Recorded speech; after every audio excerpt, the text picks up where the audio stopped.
Hello to all of my lovely friends, and welcome back to another video from Developing with Mel. My name is Mel, and I am a developing medium, which means that I am learning how to become a professional medium. In today's video, I wanted to talk about building a relationship with the spirit world, and more importantly, your spirit team.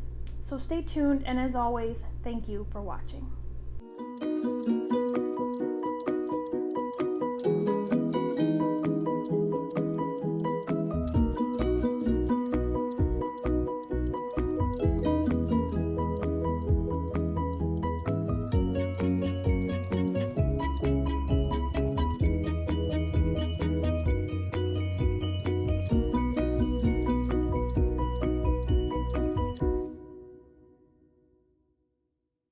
So when I first started out, I scoured the internet, I read so many books, and I tried to get in contact with other mediums, trying to figure out how to become a medium, how to build this skill.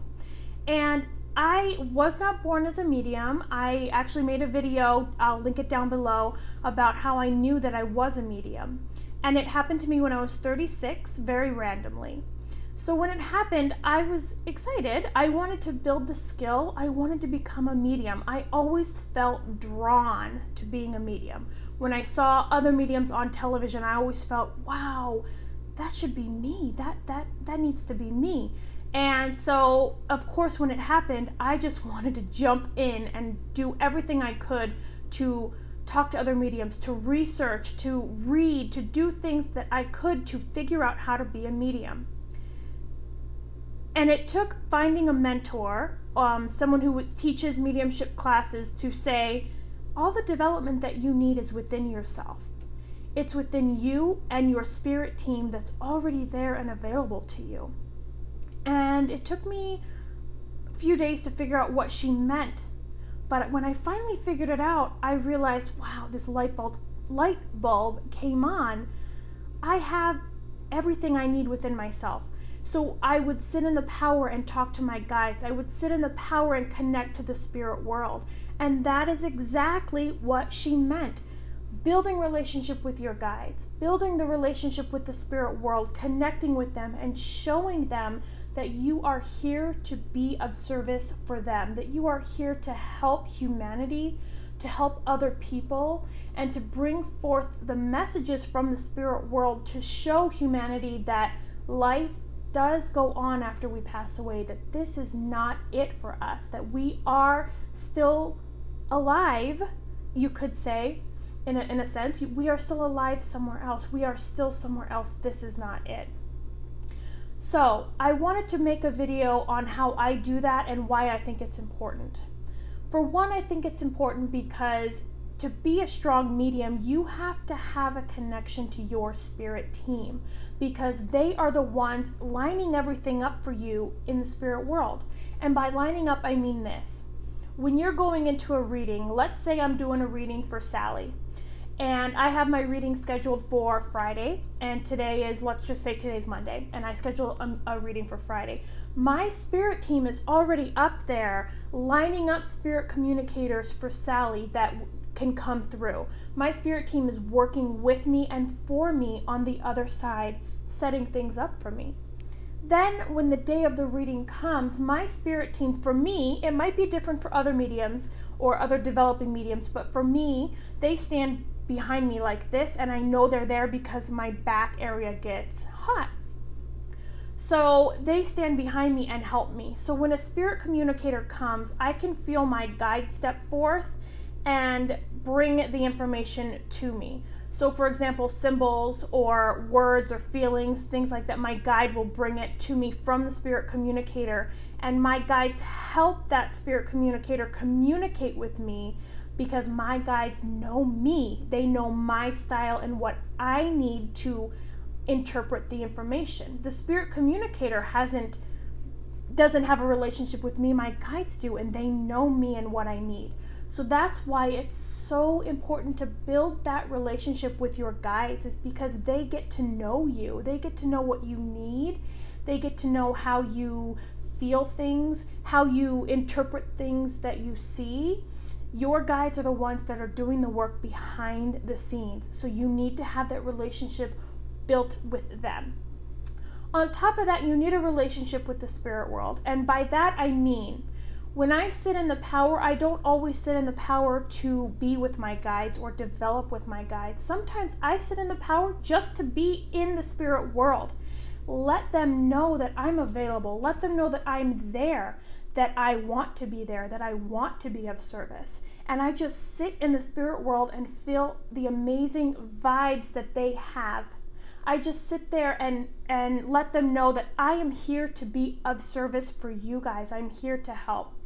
And that has built my relationship as well. Because the more time that you spend in the spirit world, the more time that you dedicate, they see that. They know that. They watch. They understand. And they know who is really there for the right reasons. And you have to be doing this mediumship thing for the right reasons. You can't be doing it for vanity or money. You have to be doing it for humanity. You have to be doing it to help. That's one of the things that I have learned through building my relationship with the spirit world, is that they value and honor honesty, and they value and honor integrity. Another way that you can build a relationship with your guides and your spirit team is through meditation.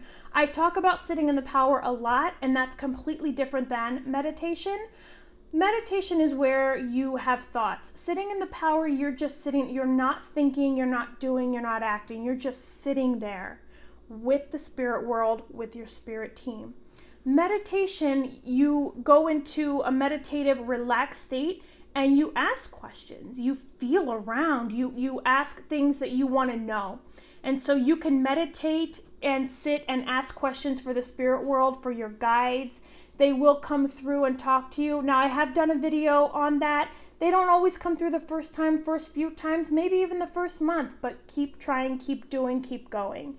Definitely sitting in meditation. I have tried guided meditations, and for me, they work best. You can find all kinds of guided meditations on YouTube, though I do know that a lot of other mediums that prefer to sit in meditation or sitting in the power, they prefer to do it with no sound, no noise, and no guidance. But if you need that guided meditation like I do, it's okay to do that, as long as you can feel yourself communicating and getting that relationship built. If you need those guided meditations, that's totally great. You need to do it, you do it. Whatever works for you. I've said it a million times, whatever resonates with you and your soul and your growth, that's what you do. And if something doesn't work, then you just put it to the side. But try everything to see what works for you and what feels best for you. Something else that I like to do is give practice readings as often as I can. Now for me, I do have a full-time job. I have a 7-year-old little girl, and I do have a family, a life, things that I want to do. So it's hard for me to practice all the time. But when I have the ability to, I try to set up as many practice readings as I can. And the reason for that is because, again, I'm going into the spirit world, I'm communicating for spirit, and I'm building that relationship. I'm showing them that I'm available to them and I'm here to help. So giving practice readings is an amazing way to build your relationship with the spirit world and show them that you are here to be of service and you are here to work with them. So give as many practice readings as you can. Now, a way to find practice sitters, and again, a sitter is somebody that you're giving a reading for. A way to find practice sitters is family and friends. Friends of friends is probably better, because family you pretty much know, and you wouldn't know if the evidence was really coming from you or a sitter. So maybe friends of friends.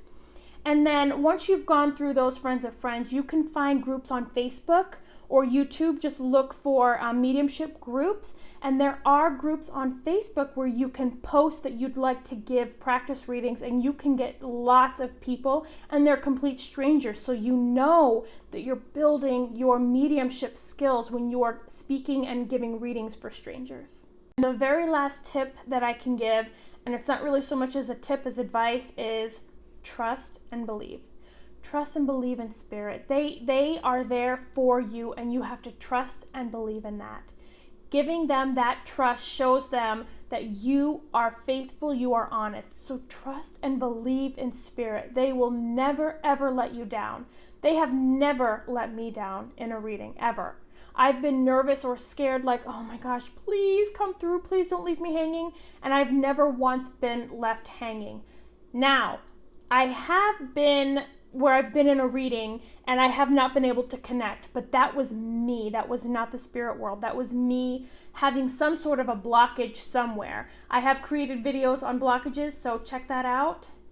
That was me having a blockage or some kind of fear, maybe deep down, because I didn't feel the fear outright in the open, but maybe it was deep down. That was me creating that blockage. But when I open up and I completely trust, I have never been let down. So trusting and believing in spirit is an amazing way to build a relationship with them. So again, my lovely friends, I appreciate you watching these videos. I love you guys so much. If you have any questions or comments on this very short, easy video, of course, leave them down below in the comments and I will answer each and every one of you. Or you can email me at developingwithmel@gmail.com. Or as always, catch me on Instagram because I am always there and available to chat and respond to you guys as well. Thank you so much for watching these videos and have a great day.